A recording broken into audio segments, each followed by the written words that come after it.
تبارك الذي بيده الملك وهو على كل شيء قدير الذي خلق الموت والحياة ليبلوكم أيكم أحسن عملا وهو العزيز الغفور الذي خلق 7 سماوات طباقا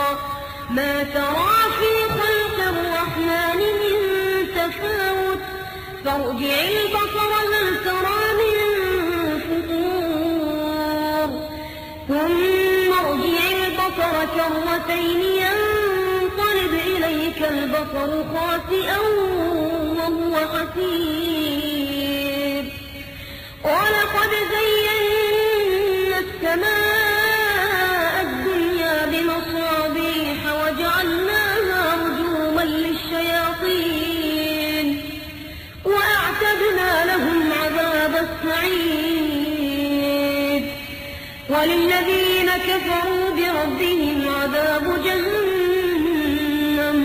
وبئس المصير إذا ألقوا فيها سمعوا لها شهيقا وهي تفور تكاد تميز من الغيظ كلما ألقي فيها فوج سألهم خزنتها ألم يأتكم نذير قالوا بلى قد جاءنا نذير فكذبنا وقلنا ما نزل الله من شيء إن أنتم إلا في ضلال كبير وقالوا لو كنا نسمع أو نعقل ما كنا في أصحاب السعير فاعترفوا بذنبهم فسحقا لأصحاب السعير إن الذين يخشون ربهم بالغيب لهم مغفرة وأجر كبير إن الذين يخشون ربهم بالغيب لهم مغفرة وأجر كبير وأسروا قولكم أو اجهروا به إنه عليم بذات الصدور ألا يعلم من خلق وهو اللطيف الخبير هو الذي جعل لكم الأرض ذلولا فامشوا في مناكبها وكلوا من رزقه وإليه النشور أأمنتم من في السماء أن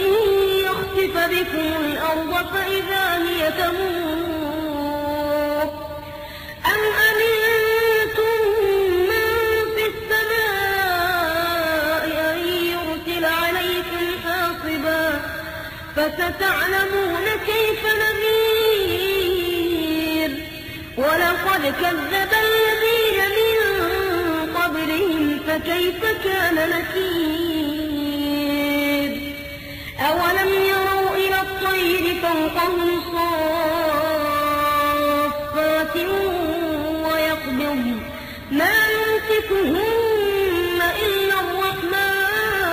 الرحمن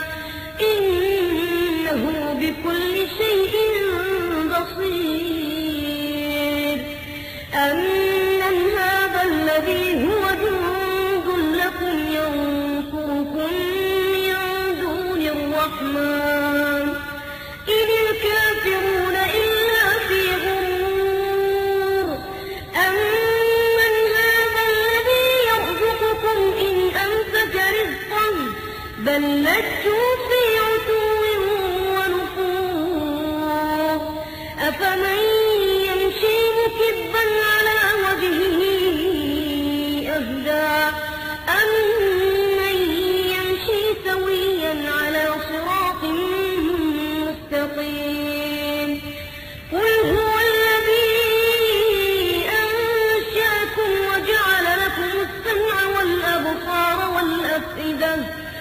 قليلا ما تشكرون قل هو الذي ذرأكم في الأرض وإليه تحشرون ويقولون متى هذا